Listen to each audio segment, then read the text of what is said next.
Gandhidham Radhika jewellers પર નકલી ED અધિકારીઓ બની ચોરી કરનાર ટોળકી ઝડપાઈ। ગાંધીધામ વિસ્તારમાં રાધિકા જ્વેલર્સ અને તેના ઘર પર નકલી ઈડીના અધિકારીઓ બની ચોરી કરનાર 12 આરોપીની ટોળકી પોલીસના હાથે ઝડપાઈ છે। ઘટનાનો બનાવ 2 ડિસેમ્બરે નકલી ઈડીના અધિકારીઓ બનેલી ટોળકી રાધિકા જ્વેલર્સ પેઢી અને માલિકના ઘરે રેડ કરવાનું નાટક કરી ત્યાંથી સોના ચાંદી અને રોકડ રકમ ચોરીને અંજામ આપ્યો હતો। કુલ રૂપિયા 25,25,225ના સોના ચાંદીના મુદ્દામાલની ચોરી કરવામાં આવી હતી, જેની ફરિયાદ ગાંધીધામ એ ડિવિઝન પોલીસ સ્ટેશનમાં નોંધાઈ હતી। તપાસ અને કાર્યવાહી પૂર્વ કચ્છ એલસીબીના પોલીસ ઇન્સ્પેક્ટરની આગેવાની હેઠળ ટીમીઓની રચના કરી તપાસ હાથ ધરવામાં આવી।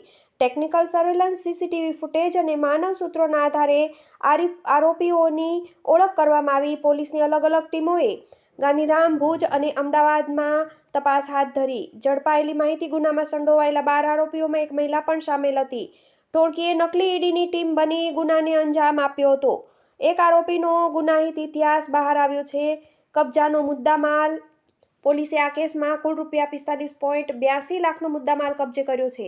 આગામી કાર્યવાહી હાલમાં અમદાવાદના એક આરોપી હજુ પકડાવાનો બાકી છે। આ ટોળકીને ઝડપી પાડવા માટે પોલીસ ટીમે કુલ 37 લોકોની સહાયથી આયોજનબદ્ધ રીતે કાર્યવાહી કરી હતી। પોલીસે આરોપીઓની મોડસ ઓપરેન્ડી જાહેર કરી છે, જે આગામી ગુનાખોરી રોકવામાં મદદરૂપ થશે। સંપૂર્ણ કેસમાં અધિકારીઓએ ઝડપી કાર્યવાહી કરી ન્યાય પૂરો કર્યો છે। Bureau chief Rathod Dharamshibhai, Gandhidham, Kutch, TV18 news.